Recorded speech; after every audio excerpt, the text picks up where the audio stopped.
വീട് നിർമ്മാണത്തിൻ്റെ പല പ്രധാനപ്പെട്ട ഘട്ടങ്ങളിലൊന്നാണ് പ്ലാസ്റ്ററിങ്. ഈ പ്ലാസ്റ്ററിങ്ങിലെ അപാകത കൊണ്ട് വീട്ടിൽ പല പ്രശ്നങ്ങളും ഉണ്ടാവാറുണ്ട്. അപ്പോൾ നമുക്ക് നമ്മുടെ ഈ പ്ലാസ്റ്ററിങ്ങിൽ ക്വാളിറ്റി കൺട്രോൾ ചെയ്യാനായിട്ട് നമ്മുടെ ഫേമിൻ്റേതായിട്ടുള്ളൊരു ചെക്ക് ലിസ്റ്റ് ഉണ്ട്. പ്ലാസ്റ്ററിങ് നടക്കുന്നതിന് മുമ്പും പ്ലാസ്റ്ററിങ് ചെയ്യുന്ന സമയത്തും അതിന് ശേഷവും ഒക്കെ എന്തൊക്കെ കാര്യങ്ങളാണ് നമ്മൾ ശ്രദ്ധിക്കേണ്ടത് എന്നുള്ളതാണ് ഈ ചെക്ക് ലിസ്റ്റിലുള്ളത്. ഈ കോൺക്രീറ്റിൻ്റെ സമയത്ത് എന്തൊക്കെ കാര്യങ്ങൾ ശ്രദ്ധിക്കണം എന്നുള്ള രീതിയിൽ ചെക്ക് ലിസ്റ്റ് വെച്ചിട്ട് നമ്മളൊരു വീഡിയോ ചെയ്തിട്ടുണ്ടായിരുന്നു. അപ്പോൾ ആ വീഡിയോ നിങ്ങൾ കണ്ടിട്ടില്ലെങ്കിൽ അതിൻ്റെ ലിങ്ക് താഴെ കൊടുക്കുന്നുണ്ട്. അതിൽ പോയി ആ വീഡിയോ കാണാം. നിങ്ങൾക്ക് ഇഷ്ടമാവുന്നുണ്ടെങ്കിൽ വീഡിയോ ലൈക്ക് ചെയ്യണം, ചാനൽ സബ്സ്ക്രൈബ് ചെയ്യണം. അപ്പോൾ ഈ വീഡിയോയിലൂടെ പ്ലാസ്റ്ററിങ്ങിൻ്റെ ക്വാളിറ്റി കൂട്ടാനായിട്ട് നമ്മൾ ശ്രദ്ധിക്കേണ്ട കാര്യങ്ങൾ ഒരു ചെക്ക് ലിസ്റ്റ് ഉപയോഗിച്ചിട്ട് നമുക്ക് മനസ്സിലാക്കാം. ഞാൻ സുബിൻ തോമസ്, ഗ്രീനാഷ്വിൽ ആർക്കിടെക്ചറിലെ പ്രിൻസിപ്പൽ ആർക്കിടെക്റ്റാണ്.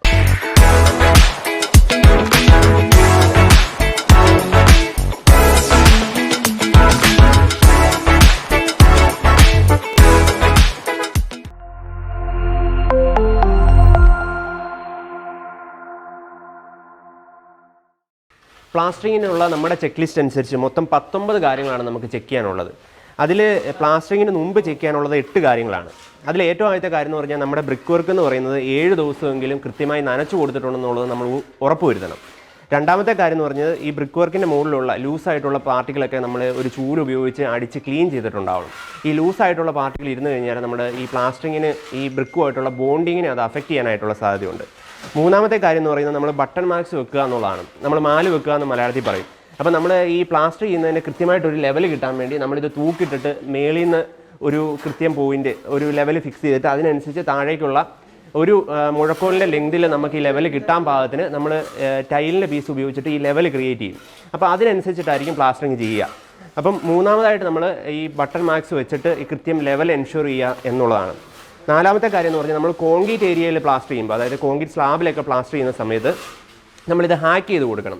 നമ്മൾ ഈ ഉളി ഉപയോഗിച്ച് ടിപ്പ് ചെയ്തിട്ട് ഈ കോൺക്രീറ്റിന് ഒരു ഗ്രിപ്പ് ഉണ്ടാക്കി കൊടുക്കണം. അതായത് കോൺക്രീറ്റിന് ഗ്രിപ്പ് പറഞ്ഞാൽ നല്ല ഫിനിഷിങ്ങിലുള്ള കോൺക്രീറ്റ് ഉള്ള ഏരിയകളിൽ നമ്മൾ ചിപ്പ് ചെയ്തിട്ട് കോൺക്രീറ്റിന് ഗ്രിപ്പ് ഉണ്ടാക്കി കൊടുത്തിട്ട് വേണം പ്ലാസ്റ്ററിങ് സ്റ്റാർട്ട് ചെയ്യാൻ. അതുപോലെ ഈ ഹാക്ക് ചെയ്ത് അല്ലെങ്കിൽ ഈ ചിപ്പ് ചെയ്ത് കൊടുക്കുന്നത് ഒരു സ്ക്വയർ ഫീറ്റിൽ ഒരു 80 പ്രാവശ്യമെങ്കിലും ഹാക്ക് ചെയ്തിട്ടുണ്ടാവണം.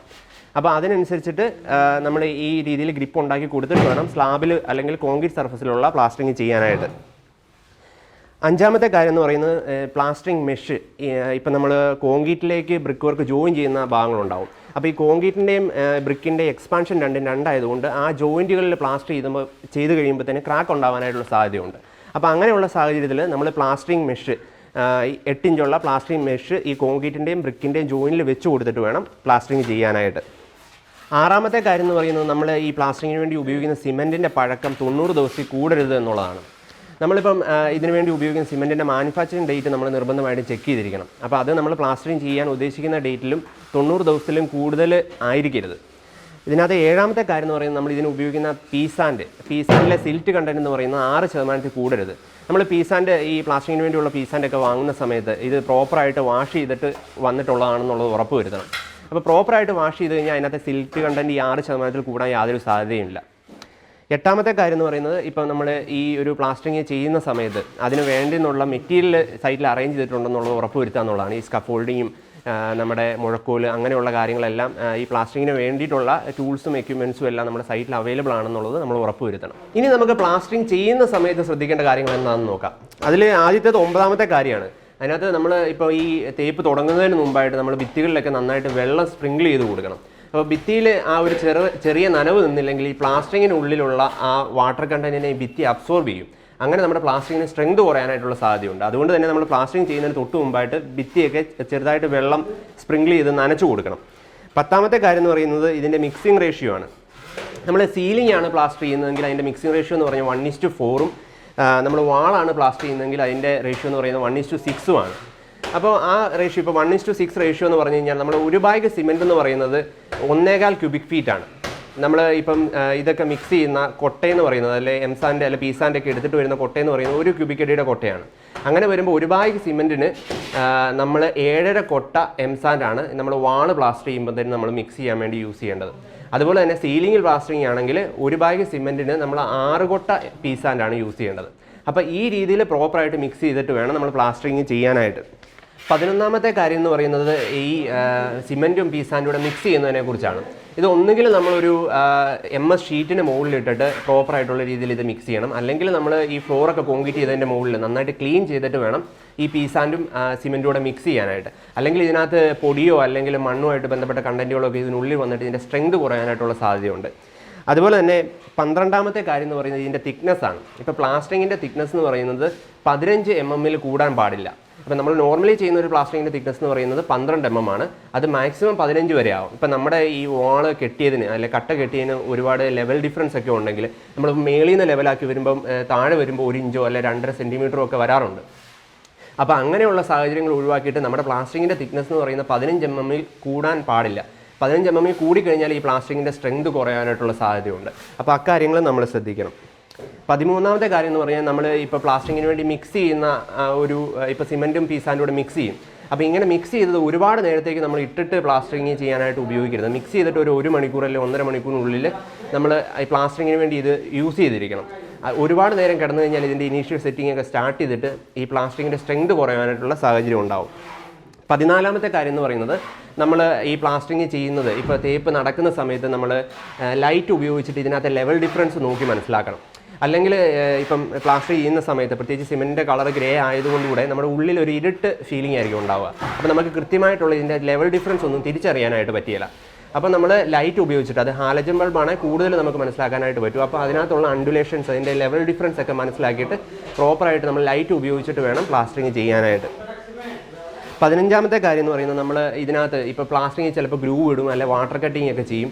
അപ്പം അതൊക്കെ എന്ന് പറയുന്നത് ആ ഒരു മിനിമം ഇത് ചെയ്ത ഉടനെ അത് ഡ്രൈ ആകുന്നതിന് മുമ്പ് തന്നെ നമ്മൾ അങ്ങനത്തെ എക്സ്ട്രാ വർക്കുകളൊക്കെ എന്തെങ്കിലും ഉണ്ടെങ്കിൽ ചെയ്യാനായിട്ട് ശ്രദ്ധിക്കണം. ഇപ്പോൾ പ്ലാസ്റ്ററിങ് ചെയ്ത് അത് സെറ്റിംഗ് ഒക്കെ കഴിഞ്ഞ് അത് നന്നായി ഡ്രൈ ആയിട്ടാണ് ചെയ്യുന്നതെങ്കിൽ പിന്നീട് ആ പ്ലാസ്റ്ററിങ്ങുമായിട്ടൊരു പ്രോപ്പർ ബോണ്ടിങ് ഉണ്ടാവുകയല്ല നമ്മൾ വാട്ടർ കട്ടിങ്ങോ അല്ലെങ്കിൽ മറ്റെന്തെങ്കിലും ഗ്രൂസോ ഒക്കെ ചെയ്തിട്ടുണ്ടെങ്കിൽ.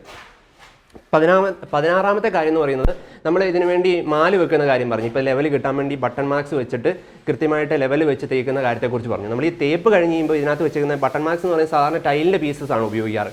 അപ്പോൾ ഈ ടൈലിൻ്റെ പീസ് വെച്ചിട്ട് ലെവൽ ചെയ്തിട്ടായിരിക്കും നമ്മൾ ഇത് തേക്കുന്നത്. ഇപ്പോൾ തേപ്പ് കംപ്ലീറ്റ് ചെയ്യുമ്പോൾ തന്നെ ഈ ടൈലിൻ്റെ പീസ് എടുത്ത് കളയാനായിട്ടുള്ള കാര്യങ്ങൾ നമ്മൾ ഓർക്കണം. ഒരുപക്ഷെ നമ്മൾ ആ ടൈലിൻ്റെ പീസ് എടുത്ത് കളയാൻ വിട്ടുപോയിട്ടുണ്ടെങ്കിൽ അത് ഇതിനകത്ത് ഇരുന്നിട്ട് അത് പിന്നീട് റിമൂവ് ചെയ്യുമ്പോൾ തന്നെ ഈ പ്ലാസ്റ്ററിംഗ് ഒക്കെ കുത്തി പൊട്ടിക്കേണ്ടതായിട്ട് വരും. 17ാമത്തെ കാര്യം എന്ന് പറയുന്നത് നമ്മൾ ഇതുപോലെ ഡേറ്റ് എഴുതിയിടുക എന്നുള്ളതാണ്. പ്ലാസ്റ്ററിങ് ചെയ്ത് കഴിഞ്ഞ് കഴിഞ്ഞാൽ അതിൻ്റെ ഡേറ്റ് എഴുതിയിട്ടിട്ടുണ്ടാവണം. അത് എന്തിനാണെന്ന് വെച്ച് കഴിഞ്ഞാൽ പ്ലാസ്റ്ററിങ് ചെയ്തിട്ട് നമ്മളൊരു ക്യൂറിങ് പീരീഡ് പറയുമല്ലോ, കൃത്യമായിട്ട് നമ്മൾ 10 ദിവസത്തോളം കൃത്യം ഇത് നനച്ചു കൊടുക്കണമെന്ന് പറയാറുണ്ട് പ്ലാസ്റ്ററിങ്. അപ്പോൾ അത് നിർബന്ധമായിട്ടും ചെയ്യേണ്ട കാര്യമാണ്. ആ കൃത്യം 10 ദിവസം നനച്ചു കൊടുത്തോന്ന് ഉറപ്പ് വരുത്താൻ വേണ്ടിയിട്ടാണ് നമ്മൾ ആ പ്ലാസ്റ്ററിങ് ചെയ്തതിൻ്റെ ഡേറ്റ് ഇടുന്നത്. ഇപ്പോൾ ഇത് 12ാം തീയതിയാണ് ചെയ്തിരുന്നെങ്കിൽ കൃത്യം 22ാം തീയതി വരെ ഇത് നനച്ചു എന്നുള്ളത് നമ്മൾ ഉറപ്പ് വരുത്തണം. അപ്പോൾ അതിനുവേണ്ടി കൃത്യമായിട്ട് പ്ലാസ്റ്ററിങ് ചെയ്ത് കഴിഞ്ഞ് കഴിഞ്ഞാൽ അതിൽ ഒരു ഡേറ്റ് മാർക്ക് ചെയ്ത് വെച്ചിരിക്കുന്നത് നല്ലതായിരിക്കും. ഇനി നമുക്ക് പ്ലാസ്റ്ററിങ് ചെയ്തതിന് ശേഷം ശ്രദ്ധിക്കേണ്ട കാര്യങ്ങൾ എന്തൊക്കെയാണെന്ന് നോക്കാം. അത് പ്രധാനമായിട്ടും 2 കാര്യങ്ങളാണുള്ളത്. ഇപ്പോൾ പ്ലാസ്റ്ററിങ് ചെയ്ത് കഴിഞ്ഞ് കഴിഞ്ഞാൽ നമ്മൾ കൃത്യമായിട്ട് 10 ദിവസം ഇത് നനച്ചു കൊടുക്കുന്നുണ്ട് എന്നുള്ളത് നമ്മൾ ഉറപ്പ് വരുത്തണം. നമ്മളിപ്പോൾ പറഞ്ഞ പോലെ പെയിൻറ്റ് കൊണ്ട് നമ്മൾ ഡേറ്റ് ഒക്കെ മാർക്ക് ചെയ്തിട്ട് കൃത്യമായിട്ട് 10 ദിവസം നമ്മൾ നനച്ചു കൊടുത്തിരിക്കണം. ഈ 10 ദിവസത്തെ ക്യൂറിങ്ങിന് ശേഷമാണ് പ്ലാസ്റ്ററിങ് അതിൻ്റെ മാക്സിമം സ്ട്രെങ്ത് അച്ചീവ് ചെയ്യുന്നത്. അപ്പോൾ അതുപോലെ തന്നെ ഇതിൻ്റെ പ്ലാസ്റ്ററിങ് ചെയ്തതിന് ശേഷം നമ്മൾ ശ്രദ്ധിക്കേണ്ട 2ാമത്തെ കാര്യം എന്ന് പറയുന്നത് നമ്മൾ പ്ലാസ്റ്ററിങ്ങിന് ചെയ്യാൻ ഉപയോഗിച്ച ടൂൾസും അതുപോലെ തന്നെ മിക്സ് ചെയ്യാൻ ഉപയോഗിച്ച MS ഷീറ്റും ഒക്കെ അന്നന്ന് തന്നെ നമ്മളത് ക്ലീനാക്കി വെക്കണം എന്നുള്ളതാണ്. ഇപ്പോൾ പ്ലാസ്റ്ററിങ്ങിന് ശേഷം നമ്മളത് കൃത്യമായി ക്ലീനാക്കി വെക്കുന്നില്ലെങ്കിൽ ഇത് ചെറുതായിട്ട് സെറ്റായതോ അല്ലെങ്കിൽ ഫുള്ളി സെറ്റായതുമായിട്ടുള്ള ചെറിയ പാർട്ടിക്കിൾസ് ഒക്കെ ഈ ഷീറ്റിൽ പിടിച്ചിട്ടുണ്ടാവും. അത് നമ്മൾ പിന്നീട് മിക്സ് ചെയ്യുന്ന പ്ലാസ്റ്ററിങ്ങിനകത്തേക്ക് മിക്സ് ചെയ്തിട്ട് അതിൻ്റെ ബോണ്ടിങ്ങിനും അതിൻ്റെ സ്ട്രെങ്തിനെയൊക്കെ അഫക്റ്റ് ചെയ്യാനായിട്ടുള്ള സാധ്യതയുണ്ട്. അപ്പം ഇങ്ങനെ പറഞ്ഞ ടോട്ടൽ 19 കാര്യങ്ങളാണ് നമ്മൾ പ്ലാസ്റ്ററിങ്ങിൻ്റെ ക്വാളിറ്റി എൻഷുർ ചെയ്യാനായിട്ട് നമ്മൾ സൈറ്റിൽ ശ്രദ്ധിക്കേണ്ട കാര്യങ്ങൾ. അപ്പോൾ ഈ വീഡിയോയിലൂടെ പറഞ്ഞ ഈ 19 കാര്യങ്ങൾ നിങ്ങൾക്ക് ഏതെങ്കിലും തരത്തിലൊക്കെ ഉപകാരപ്രദമാവുമെന്ന് വിചാരിക്കുന്നു. മറ്റൊരു ടോപ്പിക്കുമായി വീണ്ടും കാണാം. Thank you.